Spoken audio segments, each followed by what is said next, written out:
Hello student, welcome to Vijayshree physics. Student, पिछले class में हम लोगों ने इंटरफेरेंस के बारे में पढ़ा था। इंटरफेरेंस के अलग अलग मेथड्स के बारे में देखा था। कैसे हम लोगों ने यंग डबल स्लिट एक्सपेरिमेंट के मदद से इंटरफेरेंस पैटर्न प्राप्त किया था। न्यूटन रिडिंग्स के द्वारा, फ्रेनेल बाइप्रिज्म के द्वारा, लॉयड मीटर के द्वारा किस प्रकार हम लोगों ने इंटरफेरेंस पैटर्न प्राप्त किया था। आज हम लोग डॉपलर्स इफेक्ट के बारे में पढ़ेंगे। ये डॉपलर्स इफेक्ट जो है हम लोग ऑलरेडी साउंड में पढ़ चुके हैं, लेकिन साउंड में हम लोगों ने फ्रैक्शनल चेंज, साउंड की वेलोसिटी के बारे में पढ़ा था। जब ऑब्जर्वर और सोर्स दोनों एक दूसरे की तरफ या एक दूसरे से दूर जाते हैं तो उनके स्पीड में, लाइट की स्पीड में फ्रैक्शनल चेंज आता है और वो हम लोगों को साउंड की क्वालिटी जो है वो बदली हुई प्रतीत होती थी। अब देखिए, वहां पे फ्रैक्शनल चेंज साउंड की स्पीड में इसलिए हम लोग ऑब्जर्व कर पाते थे क्योंकि साउंड की स्पीड और ऑब्जर्वर की स्पीड जो है कंपैरिजन करने लायक था। लेकिन यहां पर लाइट के बारे में अगर हम बात करें तो लाइट की स्पीड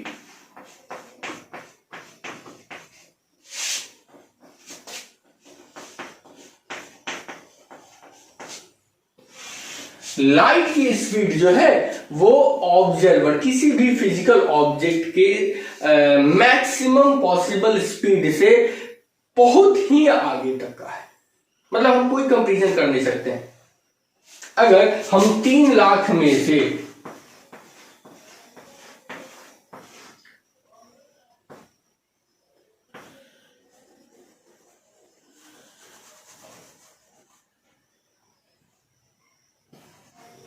इसमें से -1 अगर कर देते हैं या -10 कर देते हैं तो क्या अंतर आएगा? लगभग 3 लाख ही आएगा, उससे कोई फर्क पड़ने वाला है नहीं। ओके, तो यहां पर लाइट, कोई सोर्स लाइट और ऑब्जर्वर के बीच में यदि रिलेटिव मोशन होता है तो उसके स्पीड पर कोई प्रभाव नहीं पड़ता है। ऑब्जर्वर उस स्पीड को जो है वो मतलब ऑब्जर्व ही नहीं कर पाया कि उसके स्पीड में किसी प्रकार का फ्रैक्शनल चेंज हुआ है, लेकिन उसके वेवलेंथ और फ्रीक्वेंसी में अंतर ऑब्जर्वर को पता चल पाता है। ऐसे बहुत से इंस्ट्रूमेंट हैं जो उसको डिटेक्ट कर सकते हैं।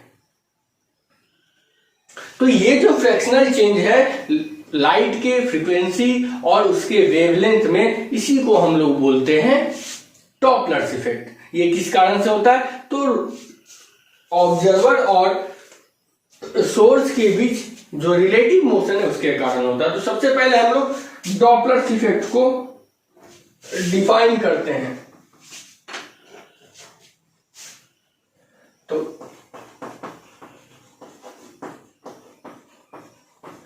fractional change in the frequency or wavelength, fractional change in the frequency or wavelength of light due to relative motion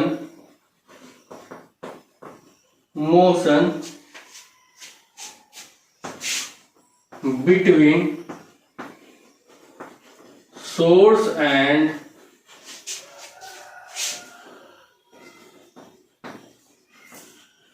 observer is called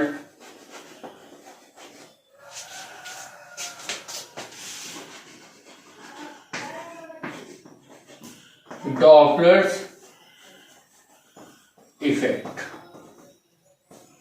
है ना। प्रकाश के तरंगदैर्ध्य और आवृत्ति में आने वाला फ्रैक्शनल परिवर्तन, आंशिक परिवर्तन बोल सकते हैं उसको, किस कारण से, तो सोर्स और ऑब्जर्वर के, स्रोत और प्रेक्षक के बीच होने वाले आपेक्षिक गति के कारण जो फ्रीक्वेंसी और वेवलेंथ में फ्रैक्शनल चेंज होता है उसको हम लोग डॉपलर इफेक्ट बोलते हैं। ठीक है, ये जो डॉपलर इफेक्ट है इसमें चेंज आते हैं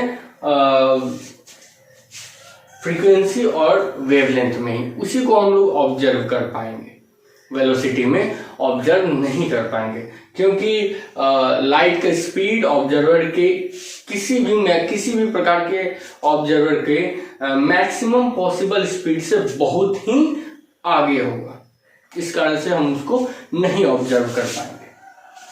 तो देखते हैं कि किस प्रकार से डॉपलर्स इफेक्ट के कारण लाइट की फ्रीक्वेंसी और वेलोसिटी वेवलेंथ चेंज होता है। जब लाइट और ये जो सोर्स है और ये एक ऑब्जर्वर है, जो दोनों एक दूसरे के करीब आते हैं, दोनों के एक दूसरे के करीब आने का मतलब है या तो ये इसके तरफ आए या फिर ये इसके तरफ आए, या ये देखिए मैक्सिमम केस में, है ना, लगभग सब केस में, है ना, ऐसा ही आप लोगों को जो क्वेश्चन पूछा जाएगा, जो दिया जाएगा, सब केस में सोर्स को हम रेस्ट में ही मानेंगे, क्योंकि सोर्स जैसे हम कार चला रहे हैं, ओके, तो जब कार चला रहे हैं तो कार के जो लाइट है ना, वो 3 लाख किलोमीटर पर सेकेंड के स्पीड से जा रहा है, और उसके रिस्पेक्ट में हमारी जो कार है वो 40 किलोमीटर प्रति घंटे की रफ्तार से जा रही है ना, या मान लेते हैं उसको हम लोग बोल देते हैं 36 किलोमीटर प्रति घंटे की रफ्तार एवरेज है, मतलब हो गया 2 मीटर पर सेकेंड की स्पीड से जा रही है। तो वो 2 मीटर जो है 3 लाख किलोमीटर के रिस्पेक्ट में 0 है, तो हम लोग सोर्स को हमेशा रेस्ट में ही मानेंगे। तो जब कंडीशन ये है कि सोर्स और ऑब्जर्वर एक दूसरे के करीब आते हैं, तो उस केस में हमारा जो फ्रीक्वेंसी है वो बढ़ जाता है और वेवलेंथ घट जाता है। वास्तविक रूप से ये चेंज नहीं होता है, लेकिन एपेरेंट, आभास ऐसा होता है कि उसकी जो फ्रीक्वेंसी है वो बढ़ गई है और वेवलेंथ जो है वो कम हो गया है। इस स्थिति में एक डॉपलर शिफ्ट होता है, क्योंकि वेवलेंथ हम लोगों को कम प्रतीत होने लगता है, तो रेडिएशन का जो स्पेक्ट्रम है वो वॉयलेट कलर की तरफ शिफ्ट हो जाता है, और इस शिफ्ट को हम लोग बोलते हैं वॉयलेट शिफ्ट। ठीक है, दूसरी तरफ देखते हैं कि यदि ऑब्जर्वर और सोर्स दोनों एक दूसरे से दूर जाता है, तो उस केस में फ्रीक्वेंसी कम प्रतीत होती है और वेवलेंथ जो है वो बढ़ा हुआ मालूम पड़ता है। और ऐसी स्थिति में जो डॉपलर शिफ्ट होगा वो रेड शिफ्ट हो जाता है, क्योंकि रेडिएशन का जो स्पेक्ट्रम है वो रेड लाइट की तरफ शिफ्ट कर जाता है, और उसको हम लोग रेड शिफ्ट बोलते हैं। तो इसको नोट करते हैं। सबसे पहला कंडीशन, व्हेन लाइट एंड, ये लाइट कौन है, सोर्स है,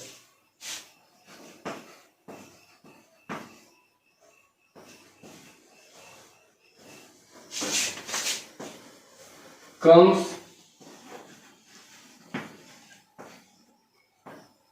to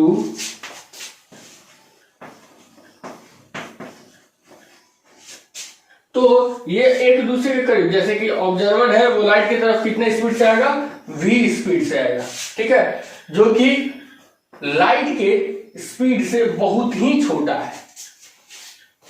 तो जो हमारी एपेरेंट फ्रीक्वेंसी होगी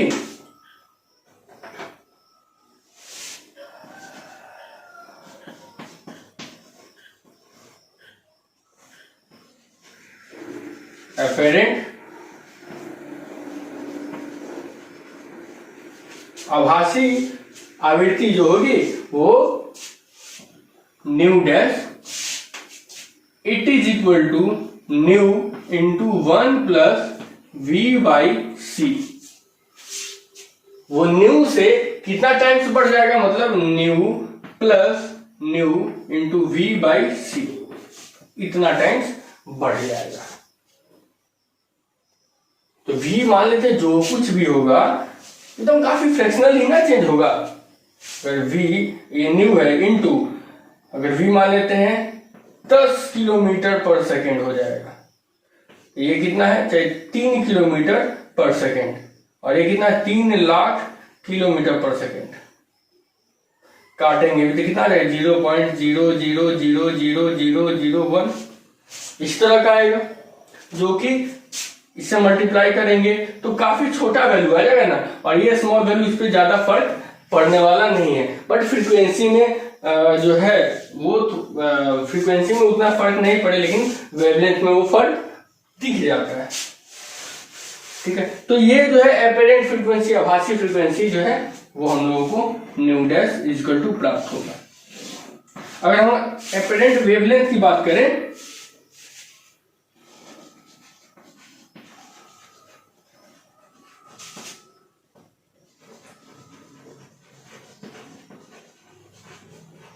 एपेरेंट वेवलेंथ की बात करें तो lambda dash is equal to हो जाएगा lambda into 1 minus V upon C. मतलब लैम्डा डैश लैम्डा से lambda into V upon C times कम हो जाएगा। ठीक है, तो ये हम लोगों को एपेरेंट फ्रीक्वेंसी और एपेरेंट वेवलेंथ प्राप्त होगा। अब देखिए कि इस केस में अगर हम लोग डॉपलर शिफ्ट देखते हैं तो डॉपलर शिफ्ट क्या है कि डॉपलर शिफ्ट बता रहा है कि हमारा जो वेवलेंथ है वो ये एक्चुअल वेवलेंथ है और ये हमारा एपेरेंट वेवलेंथ है। तो apparent wavelength lambda dash actual wavelength से कम हो जाएगा। मतलब अगर हम लोग देखें एपेरेंट वेवलेंथ,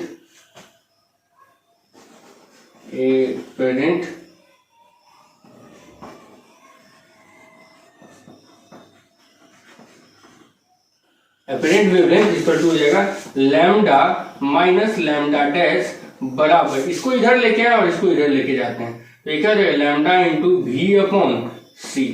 ये पॉजिटिव है, मतलब कि निश्चित रूप से लैम्डा जो है एक्चुअल वेवलेंथ एपेरेंट वेवलेंथ से ज्यादा है। एक्चुअल वेवलेंथ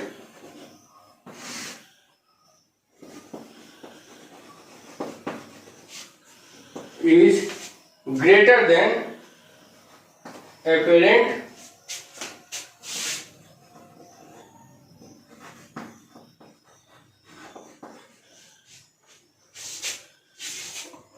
ठीक है, और इस परिघटना को हम लोग बोलेंगे Doppler shift and this is called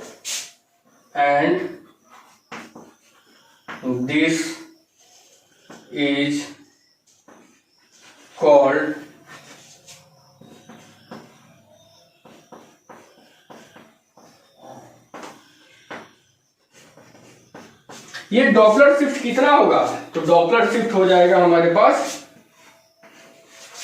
इतना lambda into V upon C. ये डॉपलर शिफ्ट दो प्रकार का, एक रेड शिफ्ट और एक वॉयलेट शिफ्ट। तो यहां पर हम लोग देखेंगे कि वेवलेंथ जो है वो एपेरेंट वेवलेंथ है जो कि एक्चुअल वेवलेंथ से कम हो जाता है। मतलब रेडिएशन में रेडिएशन का जो स्पेक्ट्रम होगा उसमें जो शिफ्ट है वो वॉयलेट कलर की तरफ होगा, इसलिए इसको हम लोग बोलेंगे वॉयलेट शिफ्ट। ठीक है, लिखेंगे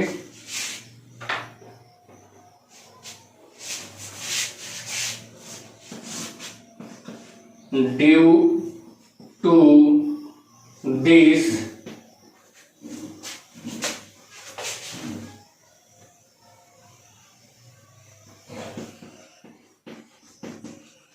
spectrum of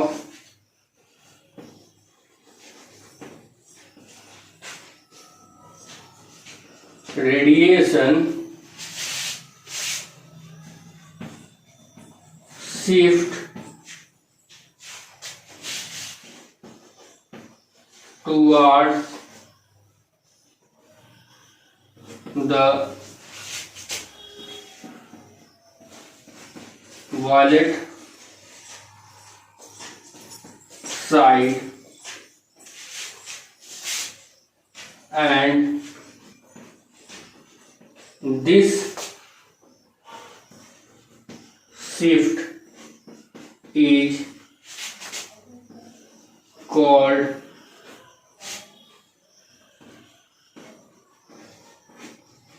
violet शिफ्ट। ठीक है,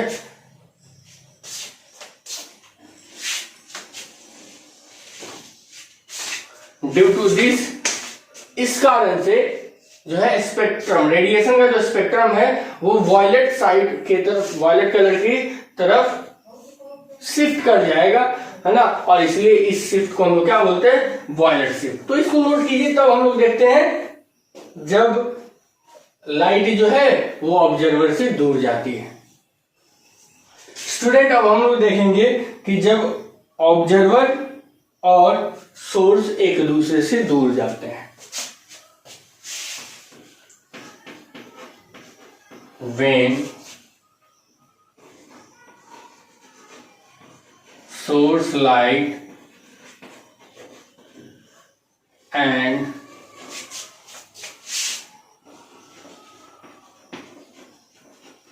observer move away from each other। जब लाइट का सोर्स और ऑब्जर्वर दोनों एक दूसरे से दूर जा रहे होते हैं, तो उस केस में क्या होता है देखते हैं।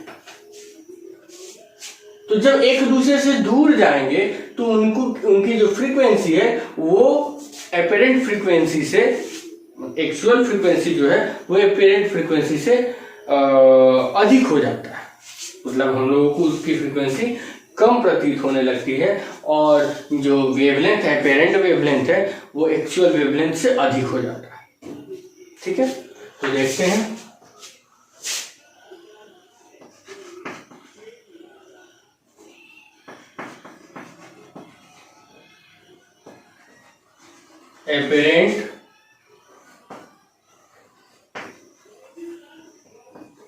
Apparent frequency,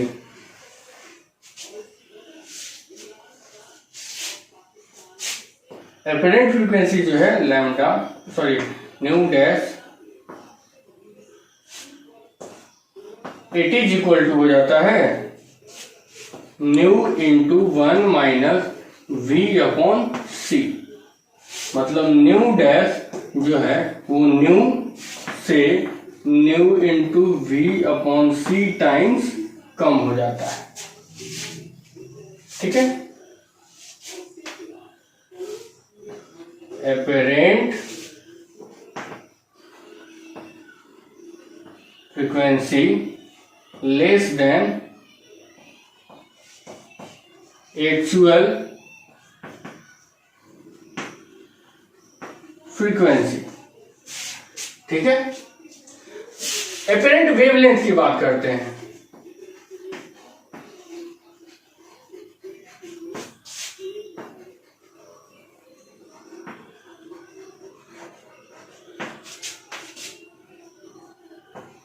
apparent wavelength lambda dash, ये जो है बढ़ जाता है, lambda dash equal to lambda into 1 plus V upon C. मतलब लैम्डा डैश जो है वो लैम्डा प्लस लैम्डा का वी अपॉन सी टाइम्स जो है वो बढ़ जाता है। यहां पर भी देखेंगे हम लोग, वी जो है सी से बहुत छोटा है। मतलब apparent wavelength greater than actual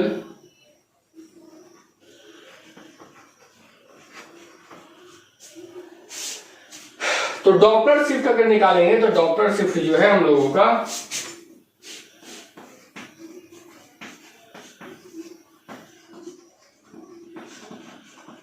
Doppler shift is equal to क्या हो जाएगा, apparent wavelength minus lambda dash minus lambda.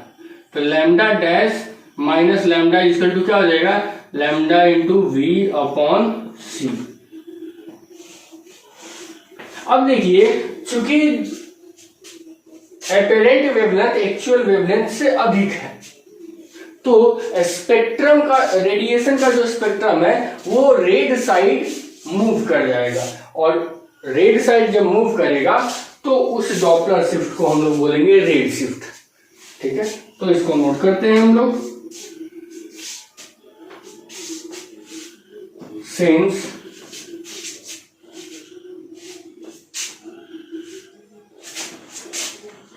apparent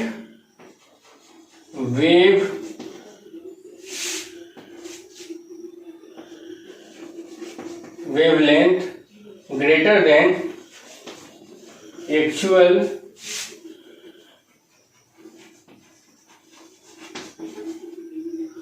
length, so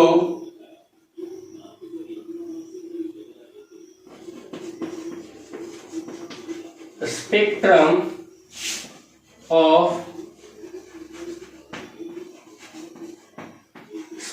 of radiation shift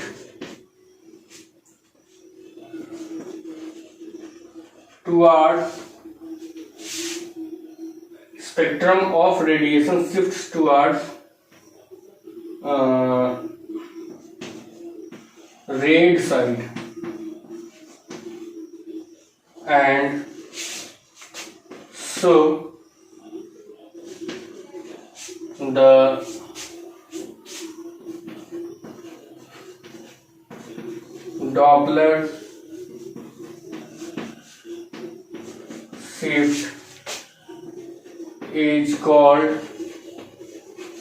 Doppler shift is called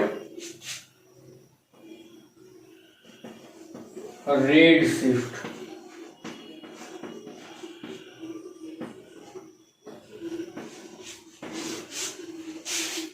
ठीक है, क्योंकि आभासी वेवलेंथ जो है वो एक्चुअल तरंगदैर्घ्य, एक्चुअल वेवलेंथ से अधिक हो जाता है, इसलिए रेडिएशन का जो स्पेक्ट्रम है वो रेड कलर की तरफ शिफ्ट कर जाता है, और इसलिए इस शिफ्ट को हम लोग रेड शिफ्ट कहते हैं। ओके, तो ये है आपका जब सोर्स लाइट जो है, सोर्स जो है वो ऑब्जर्वर से दूर जाता है तब का स्थिति है ना। यहां पर हम लोग क्या कर सकते हैं, दोनों केस में रिलेटिव भी, ये क्या बोलते हैं, दोनों तरफ हम लोग क्या कर सकते हैं, रिलेटिव वेवलेंथ और रिलेटिव फ्रीक्वेंसी निकाल सकते हैं। तो रिलेटिव फ्रीक्वेंसी क्या हो जाएगा, ये डेल्टा है, अगर निकालते हैं रिलेटिव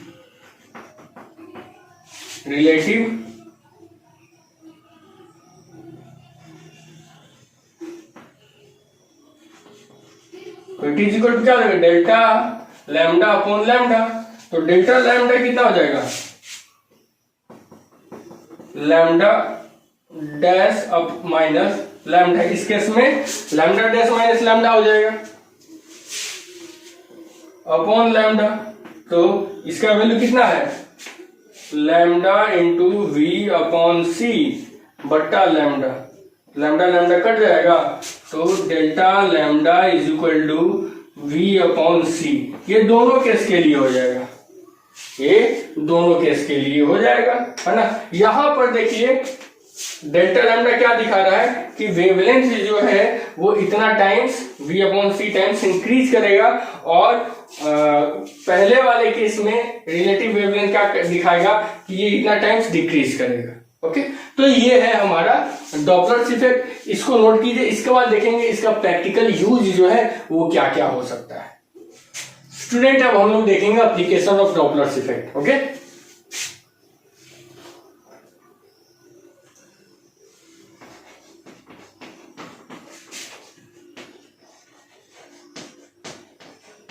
application of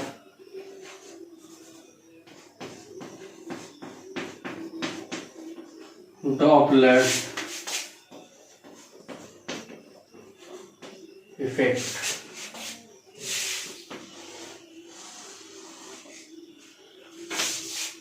ठीक है, डॉपलर्स इफेक्ट जो है इसको हम लोग देखते हैं, इसके एप्लीकेशंस को देखते हैं। देखिए, डॉपलर्स इफेक्ट के मदद से हम कोई भी बॉडी, जैसे एरोप्लेन हुआ, है ना, सबमरीन हुआ, इन सब के वेलोसिटी को डिटरमाइन कर सकते हैं रडार के द्वारा या सोनार के द्वारा, है ना। या फिर अब देखिए इसमें स्पेक्ट्रल शिफ्ट जो होते हैं, जब अभी हम लोग पढ़े डॉपलर शिफ्ट, स्पेक्ट्रल शिफ्ट, तो इसके द्वारा हम लोग गैलेक्सी का, स्टार का जो वेलोसिटी होता है उसको डिटरमाइन कर सकते हैं। इसके द्वारा हम लोग सन का जो रोटेशनल मोशन है उसको भी डिटरमाइन कर सकते हैं डॉपलर इफेक्ट के द्वारा। ओके, फिर हम लोग सैटेलाइट जो है, सैटेलाइट के मोशन को भी हम लोग एक्सप्लेन डिटरमाइन कर सकते हैं। फिर आप ये किसी भी स्पेक्ट्रल लाइन के विड्थ को एक्सप्लेन कर सकते हैं आप डॉपलर इफेक्ट के द्वारा। ठीक है, इसका यूज जो है वो मेडिकल टर्म में भी यूज करते हैं हम लोग, है ना। तो इसको नोट करते हैं हम लोग।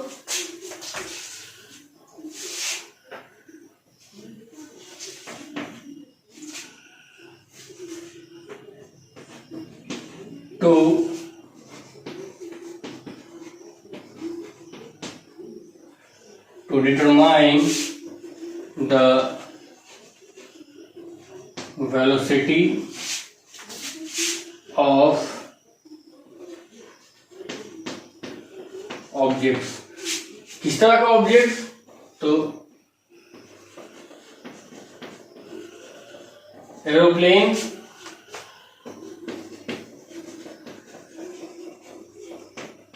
Submarine,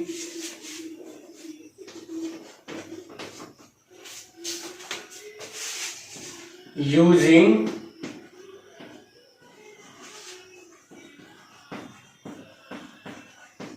radar and sonar। ठीक है, तो हम लोग ऑब्जेक्ट की वेलोसिटी, जैसे एरोप्लेन हुआ, सबमरीन हुआ, इस सब का वेलोसिटी जो है हम लोग डॉपलर इफेक्ट के द्वारा हम लोग एक्सप्लेन कर सकते हैं रडार और सोनार को यूज करके। Okay,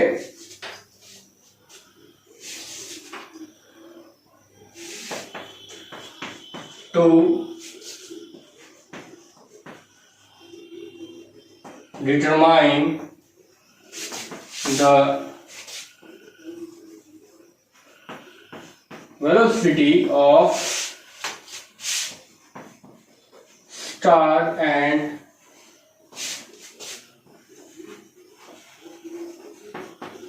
galaxies using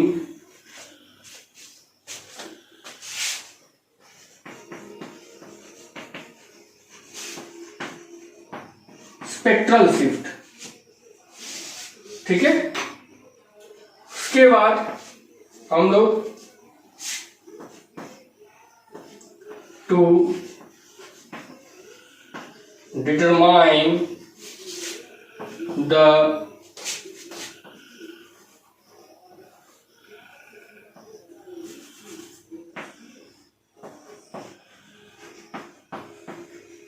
rotational motion of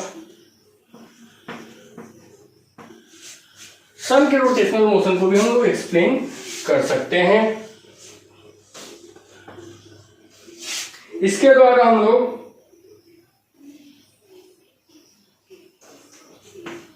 to explain the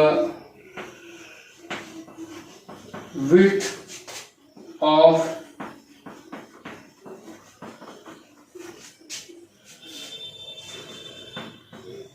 spectral line. Medical term में भी इसका यूज होता है, जैसे सोनोग्राम सब का, है ना, सब में यूज करते हैं।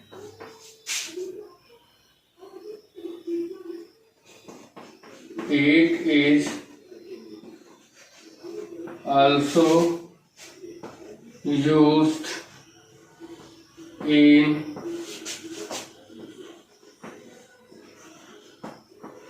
medical term like as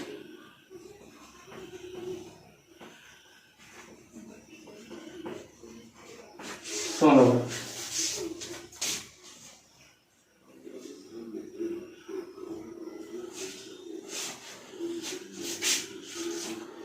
ठीक है, तो ये हो गया हमारा एप्लीकेशन ऑफ डॉपलर इफेक्ट। इसके बाद जो है हम लोग डिफ्रैक्शन के बारे में पढ़ेंगे। ओके, डिफ्रैक्शन क्या होता है? तो देखिए, लाइट को जब हम लोग किसी स्लिट से गुजारते हैं और उस स्लिट का जो चौड़ाई है, विड्थ है, वो जो उसके वेवलेंथ है उसके कंपेरिजन में है ना, या फिर हम किसी ऑब्स्टेकल से, किसी रुकावट से लाइट जो मुड़ जाता है और उस रुकावट, जो भी चीज उसके रास्ते में जो बाधा है, उसका साइज वेवलेंथ के, लाइट के जो वेवलेंथ है उसके कंपैरिजन करने लगा कंपेरेबल डिस्टेंस का होता है। या फिर किसी अपार्चर से, किसी द्वारक से हम लोग लाइट को पास कराते हैं और उस अपार्चर का भी साइज जो है लाइट के वेवलेंथ के साइज के कंपेरेबल डिस्टेंस में होता है, कंपेरेबल साइज का होता है। तो वहां से लाइट अगर मुड़ता है तो लाइट के जो मुड़ने की घटना है उसको हम लोग डिफ्रैक्शन बोलते हैं, है ना। इसको हम लोग पढ़ रहे हैं, पहले इसको नोट कर लीजिए आप लोग, है ना, ये पूरे को नोट कर लीजिए, फिर हम लोग डिफ्रैक्शन देखते हैं। स्टूडेंट, अब हम लोग पढ़ेंगे डिफ्रैक्शन ऑफ लाइट, प्रकाश के विवर्तन की घटना। तो देखिए यहां पर ऐसे देख लीजिए, इसको समझते हैं।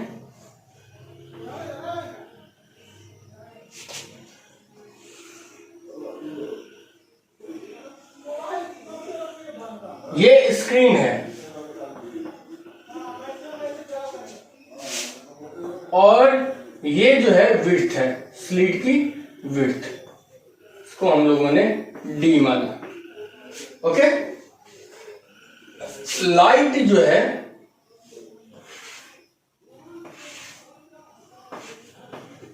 इस फॉर्म में जा रही है,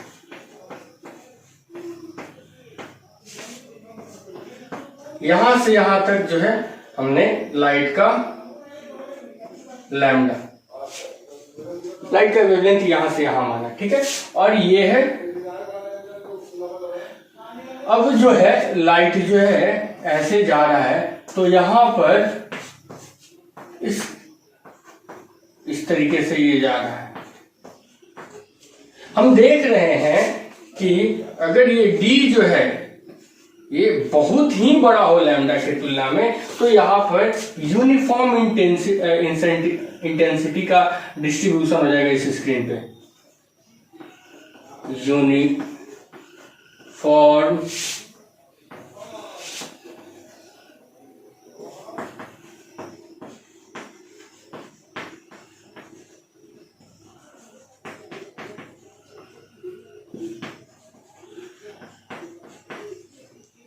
मतलब ये कहीं मुड़ेगा नहीं, इसके इंटेंसिटी में किसी भी प्रकार का परिवर्तन नहीं है। अगर आता भी है तो सब का सब एक तरह का होगा, जितना भी इस पे फैलेगा लाइट, सारे के सारे में इंटेंसिटी का डिस्ट्रीब्यूशन सेम टाइप का होगा, है ना। लेकिन वही अगर थोड़ा चेंज कर देते हैं हम लोग, इस तरीके से कर देते हैं, डी जो है ये डी है ना, डी जो है वो बड़ा है लैम्डा से, बट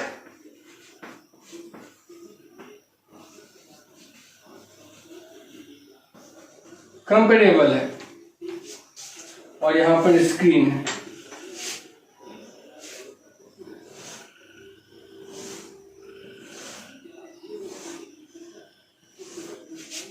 देन अब जो इंटेंसिटी का डिस्ट्रीब्यूशन होगा वो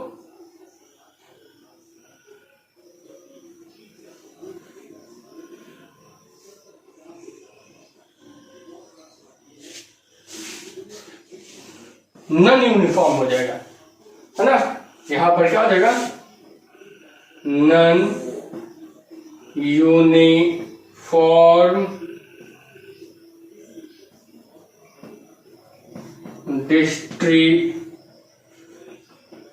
डिस्ट्रीब्यूशन ऑफ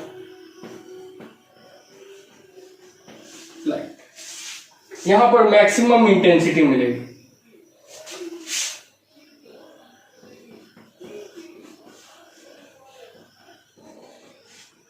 यहां पे आई मैक्स, ठीक है। ये हो जाएगा डार्क, यहां पर हो जाएगा डार्क,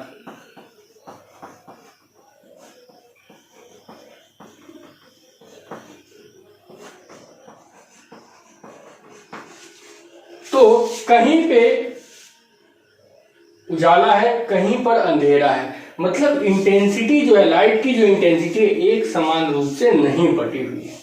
और इस चीज को हम लोग बोलेंगे डिफ्रैक्शन। इसको हम लोग क्या बोलेंगे, डिफ्रैक्शन, है ना।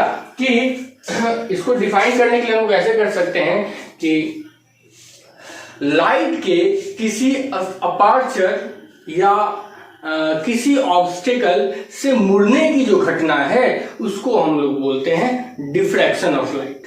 यदि उस ऑब्स्टेकल और अपर्चर का साइज जो है वो लाइट के वेवलेंथ के साइज से कंपैरिजन करने लायक है, ठीक है। तो इसको हम लोग नोट कर लेते हैं, डिफ्रैक्शन। What is diffraction? तो डिफ्रैक्शन ऑफ लाइट को लिखेंगे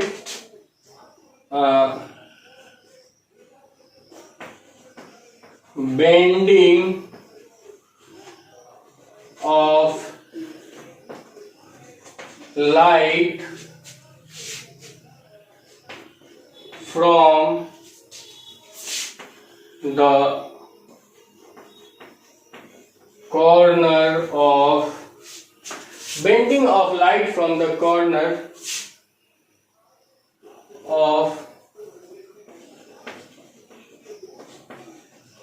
obstacle या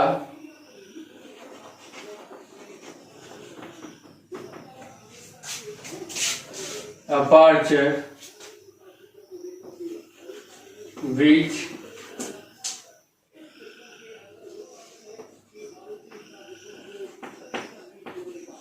size is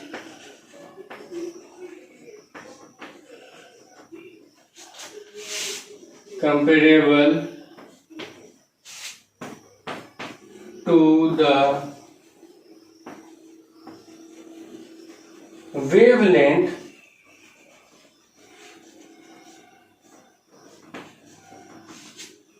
of light is called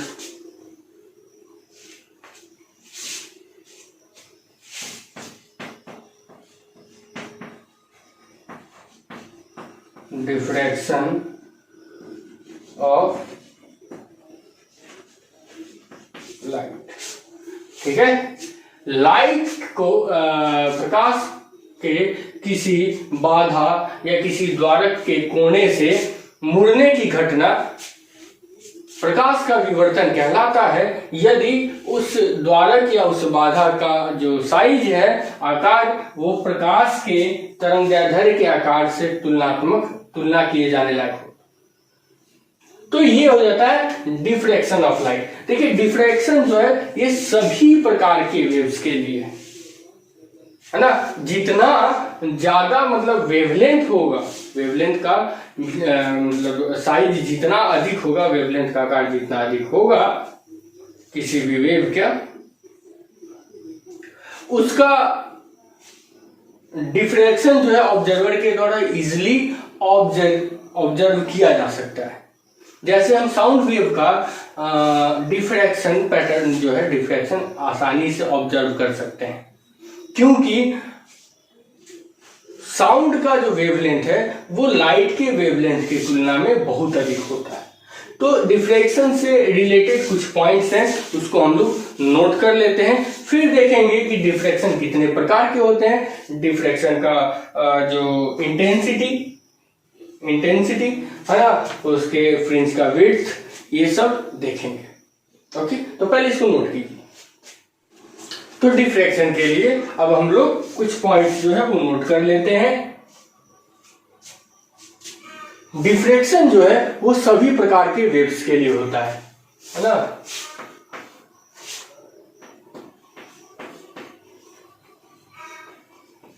diffraction is the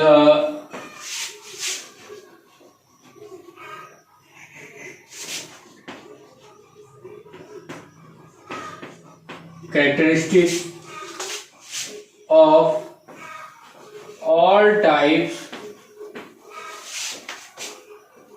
of wave। ठीक है, ये सभी प्रकार के वेव का कैरेक्टरिस्टिक्स है। जितना ज्यादा जो है वेवलेंथ होगा, है ना, उसका डिग्री ऑफ डिफ्रैक्शन जो है उतना ही अधिक होगा, और जिससे उसको आसानी से ऑब्जर्व किया जा सकेगा, है ना।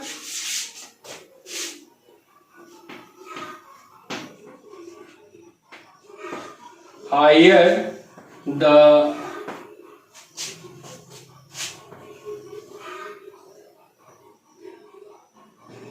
wavelength,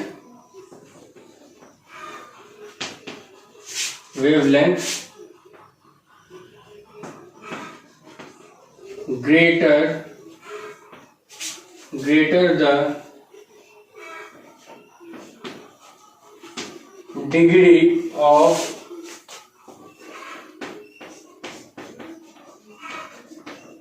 diffraction, greater the degree of diffraction। ठीक है, and so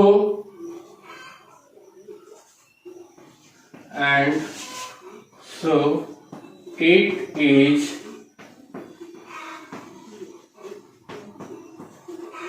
easily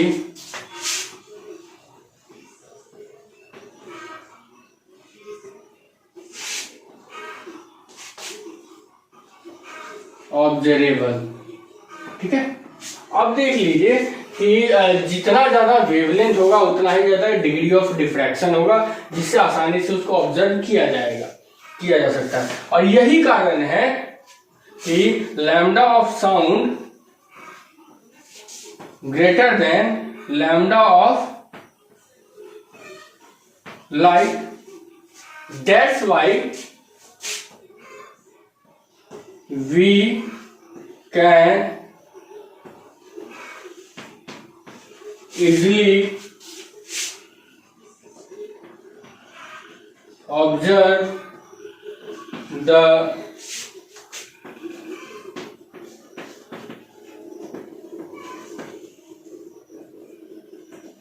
diffraction of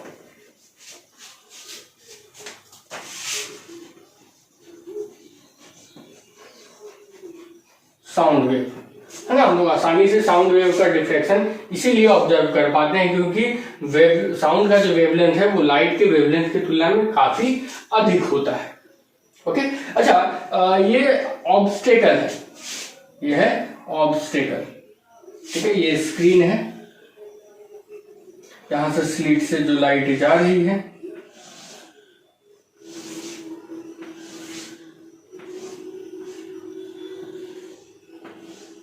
आप इसका शैडो बन रहा है ना। तो डिफ्रैक्शन हम लोगों को प्राप्त हो रहा है इस स्क्रीन पे, यहां पर ऑब्स्टेकल है, और इस ऑब्स्टेकल से मिनिमम कितना डिस्टेंस पे किसी ऑब्जर्वर को रहना चाहिए। इस ऑब्स्टेकल का साइज है d, ठीक है, इस लाइट का वेवलेंथ है लैम्डा। तो इस ऑब्स्टेकल्स के अराउंड जो है मिनिमम डिस्टेंस ऑब्जर्वर का कितना होना चाहिए कि इस डिफ्रैक्शन पैटर्न को वो इजीली ऑब्जर्व कर सके, है ना। तो लिखेंगे हम लोग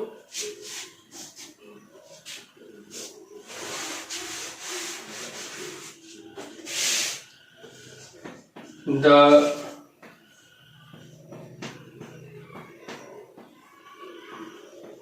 minimum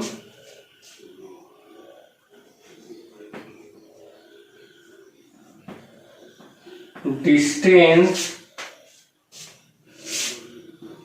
of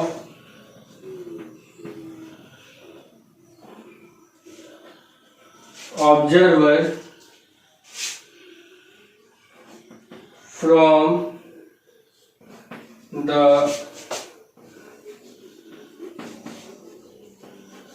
obstacle of size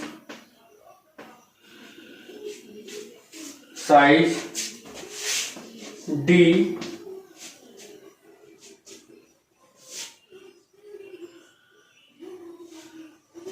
to observe the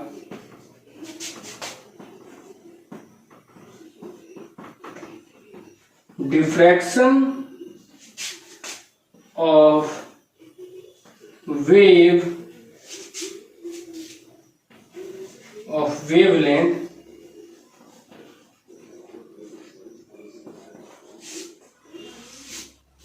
wavelength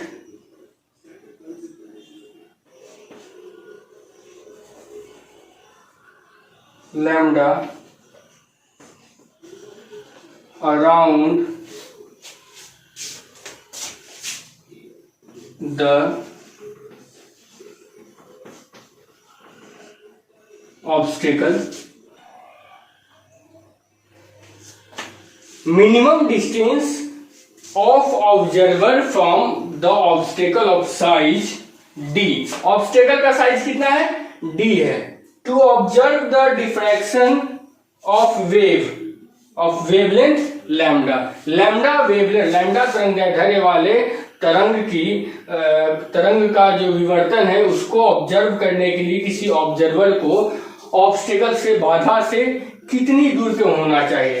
तो वो x इक्वल टू हो जाता है d²/4 लैम्डा. इस डिस्टेंस पे आसानी से ऑब्जर्व कर सकता है ना.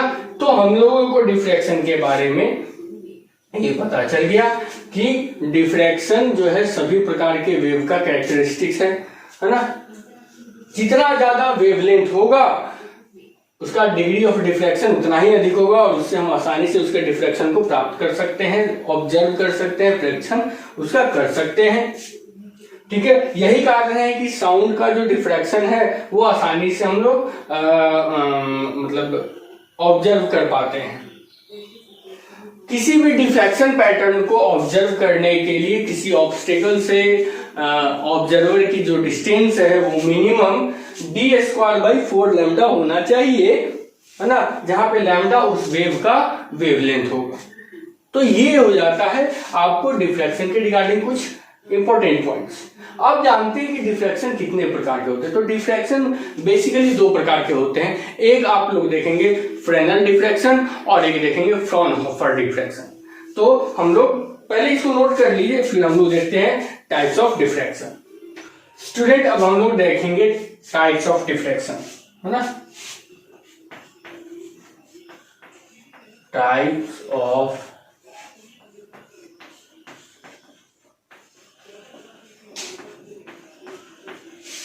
विवर्तन के प्रकार.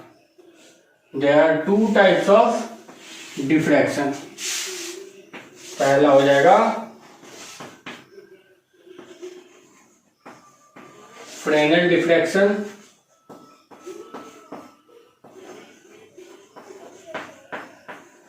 और दूसरा हो जाएगा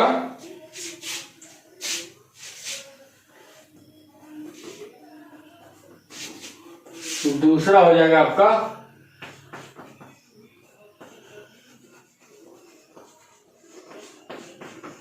फ्रॉनहोफर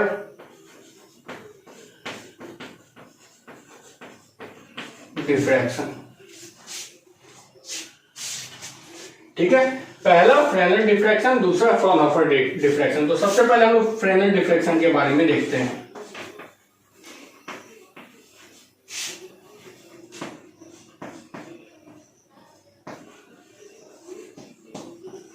फ्रेनेल डिफ्रैक्शन में क्या होगा कि जो सोर्स ऑफ लाइट है, जहां से लाइट आ रही है, है ना। सोर्स ऑफ लाइट या तो वो फाइनाइट डिस्टेंस पे होगा किसी डिफ्रैक्टिंग बॉडी से, या फिर जो स्क्रीन होगा वो उस डिफ्रैक्टिंग बॉडी से फाइनाइट डिस्टेंस पे होगा, या फिर दोनों के दोनों जो है वो फाइनाइट डिस्टेंस पे होंगे। तो सबसे पहले इसको लिख लेते हैं। In this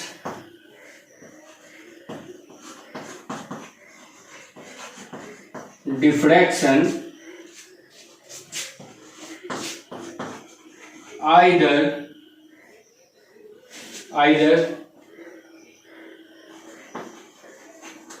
source or screen or both are at finite distance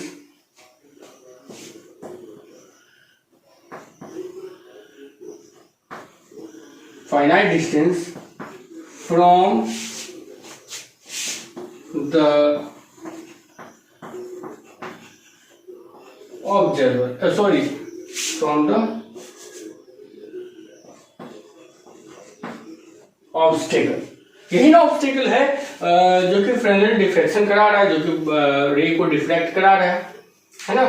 तो डिफ्रैक्ट, इस तरह के डिफ्रैक्शन में या तो स्रोत या स्क्रीन या फिर दोनों ऑब्स्टेकल से, जो डिफ्रैक्टिंग डिवाइस है उससे फाइनाइट डिस्टेंस पे होंगे, है ना। इनफाइनाइट नहीं होंगे, फाइनाइट डिस्टेंस में किसी लिमिटेड डिस्टेंस पे होंगे। फ्रेनेल डिफ्रैक्शन में हम लोग जो ऑब्स्टेकल चूज करते हैं, जो डिफ्रैक्टिंग डिवाइस यूज करते हैं, वो डिफ्रैक्टिंग डिवाइस क्या हो सकता है? वो हो सकता है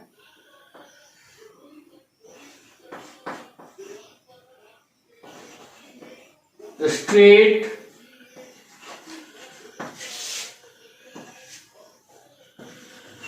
as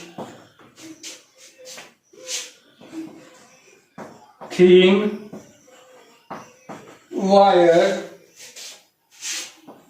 or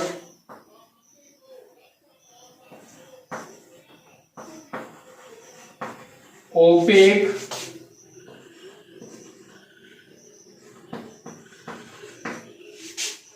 object of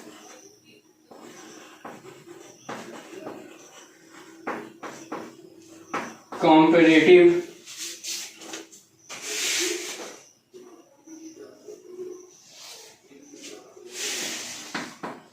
size from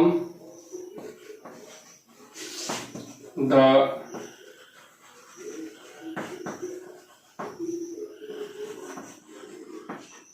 है ना, किसी सीधे किनारे से या फिर लाइट के पाथ में कोई एकदम काफी पतला तार जो है वो डाल दिया गया है, उससे बॉडी डिफ्रैक्ट कर जाए, या फिर किसी अपारदर्शी वस्तु, है ना, जो कि उसके लाइट के पाथ के सामने आ गया हो, जिसका साइज जो है उसके वेवलेंथ के कंपैरिजन में, जैसे डस्ट पार्टिकल, है ना, उसके कंपैरिजन में हो।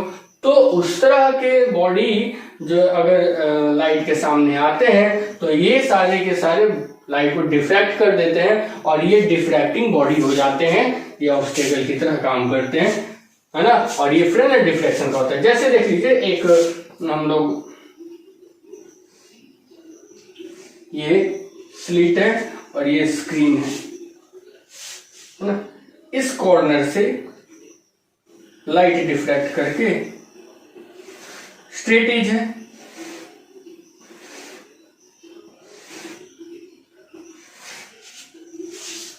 ये डिफ्रैक्ट कर रहा है, ठीक है।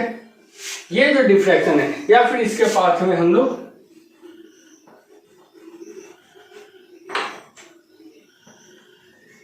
कोई ऑब्स्टिकल डाल देते हैं,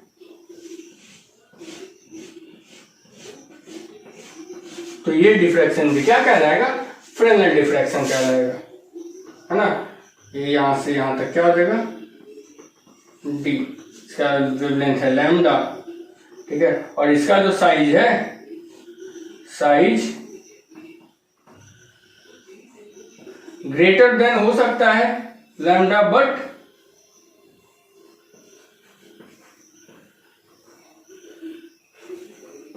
कंपेरेबल होगा।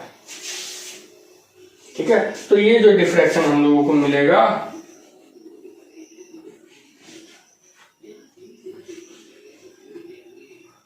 ये डिफ्रैक्शन हम लोगों को फ्रेनेल डिफ्रैक्शन कहलाएगा। अब हम बात करते हैं फ्रॉनहोफर डिफ्रैक्शन की, तो इसको पहले मिटा देते हैं।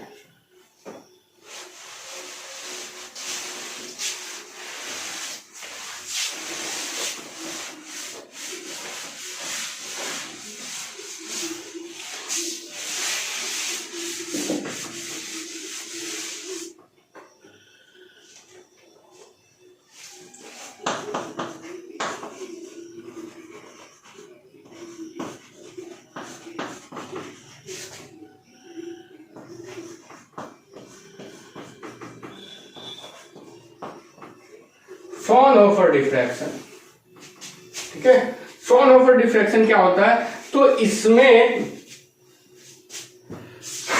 सोर्स या स्क्रीन दोनों जो है इफेक्टिवली इनफाइनाइट डिस्टेंस पे होते हैं। इन दिस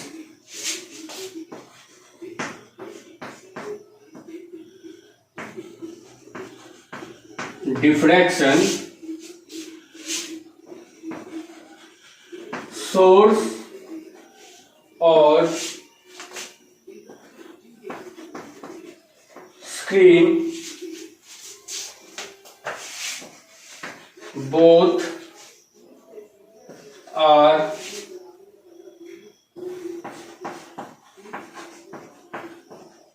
effectively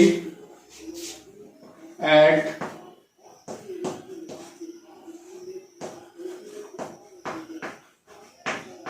infinite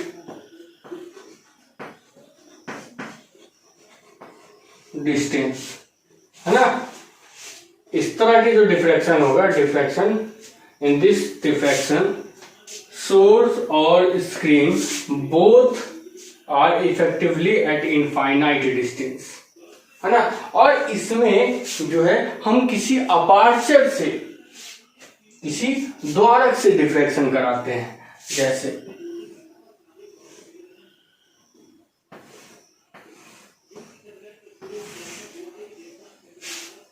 यहां से लाइट जो है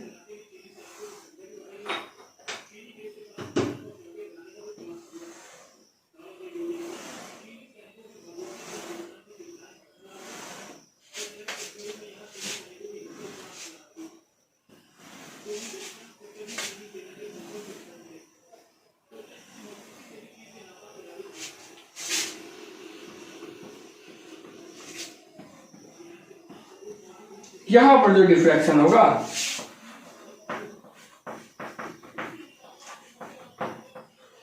यहां पर जो डिफ्रैक्शन होगा, ये डिफ्रैक्शन कहलाएगा Fraunhofer diffraction.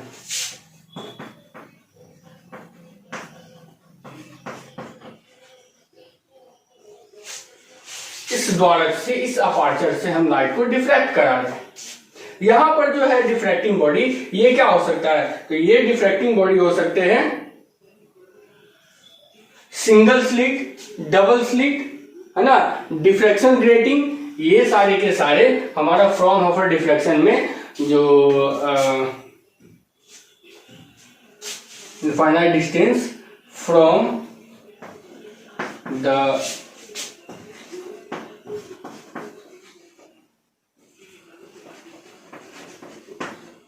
डिफ्रैक्टिंग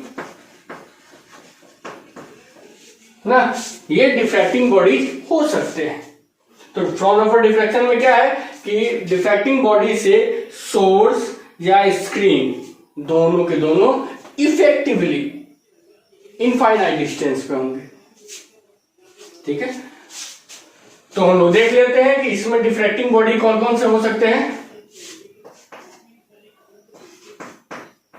single slit, double slit,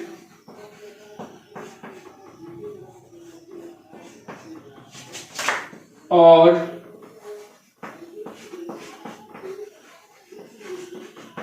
diffraction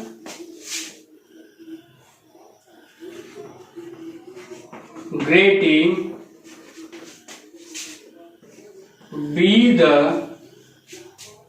diffraction grating be the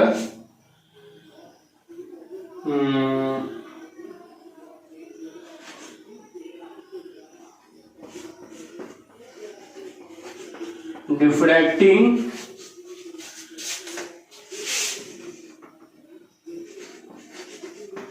bodies.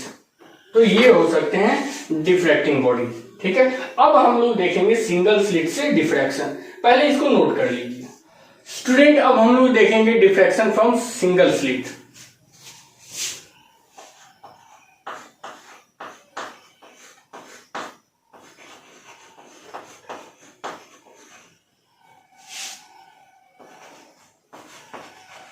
From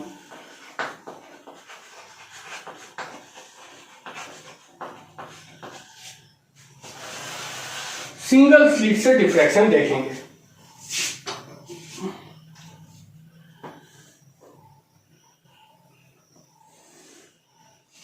ये हमारे पास स्लिट है जिसकी चौड़ाई जो है width it is equal to D.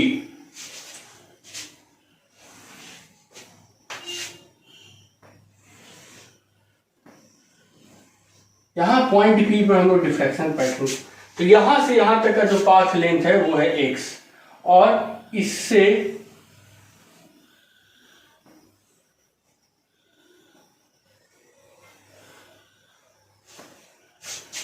इसका जो पाथ लेंथ है यहां से यहां तक का वो है x प्लस डेल्टा x। मतलब यहां से यहां तक तो x होगा, ये जो है ये डेल्टा x हो जाएगा। ये कितना हो जाएगा डेल्टा, क्योंकि पाथ डिफरेंस हो जाएगा यहां से। अगर ये थीटा है तो ये भी थीटा होगा। तो अगर हम डेल्टा एक्स की बात करते हैं तो डेल्टा एक्स जो पाथ डिफरेंस है it is equal to D sine theta. D sine theta ये जो है वो पाथ डिफरेंस हो जाएगा दोनों वेव जो कि मिलके हम लोगों को डिफ्रैक्शन दे रहा है। यहां पर देख लीजिए हम लोग इंटरफेरेंस में देखते थे कि दो वेव फ्रंट जो है आपस में सुपरिम्पोज्ड होकर हम लोगों को इंटरफेरेंस पैटर्न देते थे। लेकिन यहां पर देखेंगे कि सेम वेव फ्रंट के अलग अलग पोजीशन से चुने हुए या लिए गए वेवलेट्स जो होते हैं वो एक दूसरे पर सुपरिम्पोज्ड होकर और तब हम लोगों को डिफ्रैक्शन देते हैं। डिफ्रैक्शन पैटर्न जो भी हम लोग को रिजल्ट मिलता है वो होता है डिफ्रैक्शन, है ना। तो यहां पर देख लेते हैं कि डेल्टा एक्स जो पाथ लेंथ है वो डी साइन थीटा एकदम बिल्कुल उसी की तरह है, लेकिन इसकी जो इंटेंसिटी है वो इस तरीके से हो जाता है। सेंट्रल जो है इसका वो मैक्सिमा हो जाता है,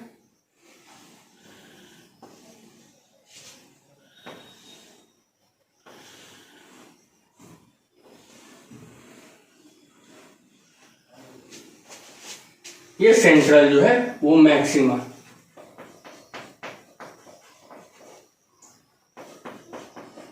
मैक्सिमम इंटेंसिटी ये होता है आई मैक्स। यहां पर हम लोगों को मिलता है डार्क मिनिमा। यहां पर ये हम लोगों को मिलता है मिनिमा, मतलब सेकेंडरी मिनिमा, और ये सारे के सारे हैं सेकेंडरी मैक्सिमा। यहां पर ये है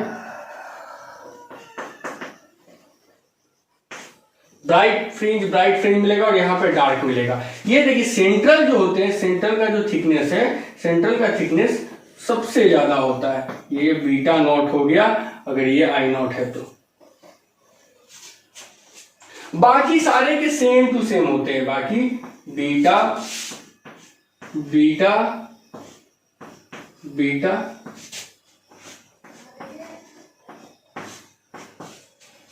मतलब अगर हम बात करें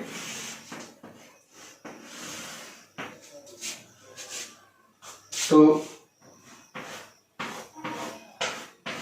जो ब्राइट है वो इतना हो जाएगा, उसके बाद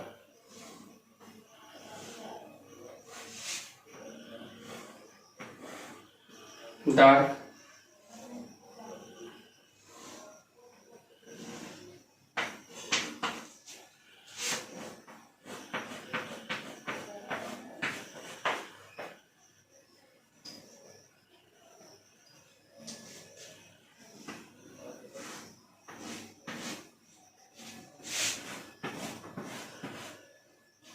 मतलब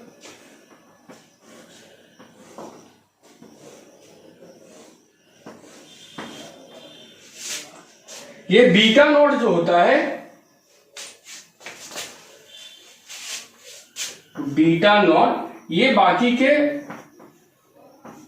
2 बीटा हो जाता है और बाकी सब beta beta beta beta beta beta. ये है क्योंकि ये सेंट्रल फ्रिंज जो होता है वो सबसे ज्यादा चौड़ा होता है और उसकी इंटेंसिटी सबसे अधिक होती है। हम बात करें सेकेंडरी मिनिमा का, तो जो कि सेंट्रल मैक्सिमा के इर्द गिर्द होता है ना, और ये हो जाता है even multiple of lambda by 2। मतलब सेंट्रल मैक्सिमा से अगर हम इधर का पाथ डिफरेंस निकालें या इधर का पाथ डिफरेंस निकालें तो वो पाथ डिफरेंस हम लोगों को मिलता है even multiple of lambda by 2। लेकिन अगर हम बात करते हैं मैक्सिमा का, सेकेंडरी मैक्सिमा का, तो सेकेंडरी मैक्सिमा जो हो जाता है odd multiple of lambda by 2 हो जाता है, बिल्कुल उसके उलट। जो इंटरफेरेंस में हम लोगों ने प्राप्त किया था एन लैम्डा बाई 2 जो था, अगर एन जो है इवन है तो even multiple of lambda by 2 हम लोगों को मैक्सिमा के लिए मिला था, यहाँ पर मिनिमा के लिए मिलेगा। वहां पर odd multiple of lambda by 2 जो था हम लोगों को मैक्सिमा के लिए मिला था, यहाँ पर मिनिमा के लिए मिलेगा। तो इसको नोट कर लेते हैं। पहले सेंट्रल मैक्सिमा की बात करते हैं, है ना। Central maxima B the have maximum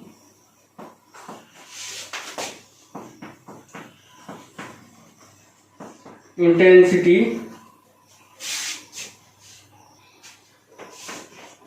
having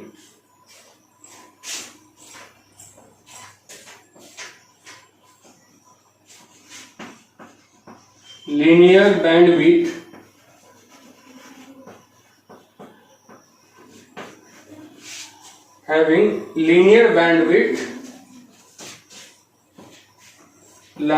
to lambda, मतलब beta naught is equal to 2 beta, और बीटा इज इक्वल टू हम जानते हैं कितना होता है 2 lambda D upon D.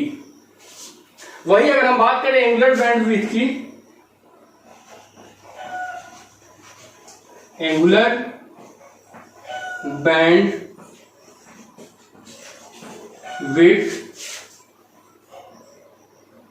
It is equal to हो जाएगा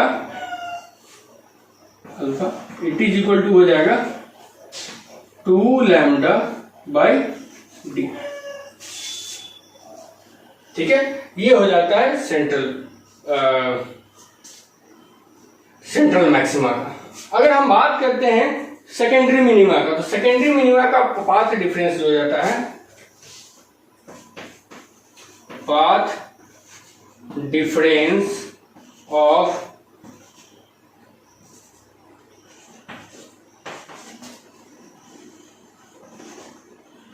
सेकेंडरी मिनिमा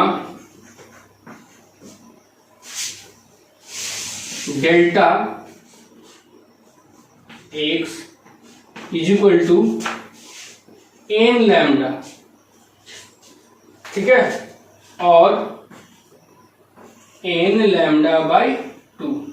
यहां पे एन जो है ये है इवन, मतलब 2 4 एन इक्वल टू 2 4 0 2 4 6 ...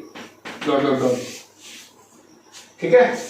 और यहां पर n इक्वल टू हो जाएगा n इक्वल टू 1 2 3 4 ... ये हो जाएगा path difference of secondary minima. अब हम लोग देखते हैं secondary maxima. Path difference of secondary maxima, तो इट इज इक्वल टू क्या हो जाता है, ऑड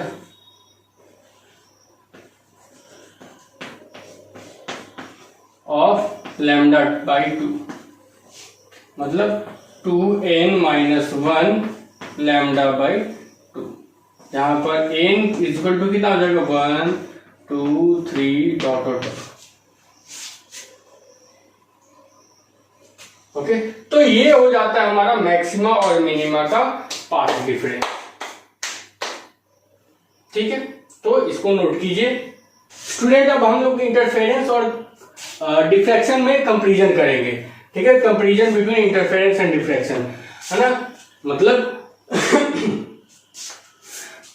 विवर्तन में और इंटरफेरेंस मतलब व्यतिकरण में क्या क्या अंतर है देखते हैं। तो देखिए, सबसे पहले तो हम लोग इंटरफेरेंस के डिफिनीशन से समझते हैं कि जब दो कोहेरेंट सोर्स के वेव्स एक दूसरे पर सुपरिम्पोज करते हैं तो हम लोगों को इंटरफेरेंस मिलता है। लेकिन अभी हम कुछ देर पहले बताए थे कि कोहेरेंट सोर्स से, सिंगल कोहेरेंट सोर्स से निकलने वाले जो वेव फ्रंट हैं, उस वेव फ्रंट के डिफरेंट पार्ट से निकलने वाले जो वेवलेट्स जो है, तरंगाग्र जो है, वो एक दूसरे पर अध्यारोपित होते हैं। तो जो भी रिजल्ट हम लोगों को मिलता है वो रिजल्ट होता है डिफ्रैक्शन।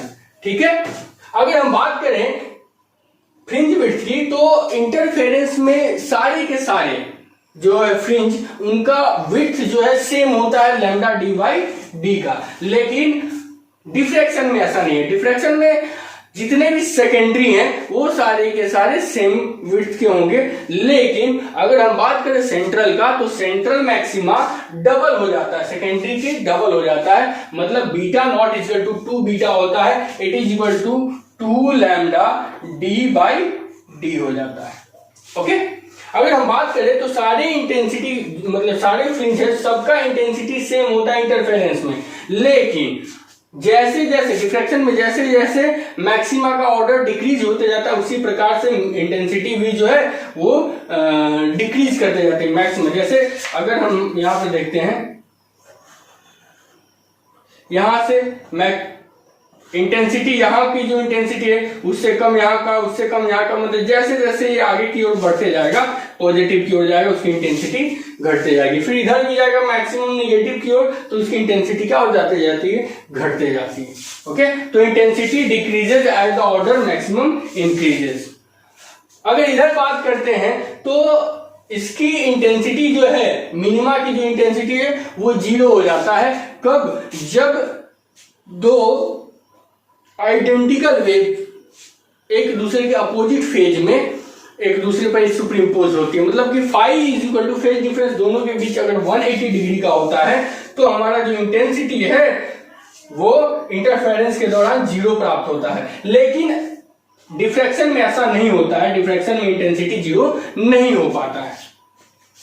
हम लोग देखे हुए थे कि ब्राइट पोजीशन मतलब कि nth bright fringe, nth dark fringe, उन सब का पोजीशन हम लोग कैसे निकाले थे, n बीटा या 2n-1 बीटा, या फिर इसको लिख सकते हैं n लैम्डा बाई डी या 2n-1 लैम्डा बाई डी। यहाँ पे +1 भी हो सकता है, 2n+1। कब? जब n को हम लोग 0 से काउंट करें। n को अगर 1 से काउंट करेंगे तो 2n-1 लैम्डा हो जाएगा। लेकिन ये चीज जस्ट इसमें पलट जाता है, जो डार्क फ्रिंज का है वो इसमें ब्राइट का हो जाता है और जो ब्राइट का है वो डार्क के लिए हो जाता है। फिर पाथ डिफरेंस देखते हैं। पाथ डिफरेंस जो इसमें मैक्सिमा का होता है वो इसमें मिनिमा का होता है, और जो इसमें मैक्सिमा का होता है, जो मिनिमा का होता है वो इसमें मिनिमा का होता है। तो ये हो गए आपके इंटरफेरेंस और डिफ्रैक्शन के बीच कंपैरिजन, है ना। इसके बाद जो है वो हम लोग पढ़ेंगे डिफ्रैक्शन, ग्रेटिंग और पोलराइजेशन, ठीक है। और तब आपका ये वाला चैप्टर भी समाप्त, मतलब एक लेक्चर और एक लेक्चर के बाद आपका वेव ऑप्टिक्स कंप्लीट हो जाएगा।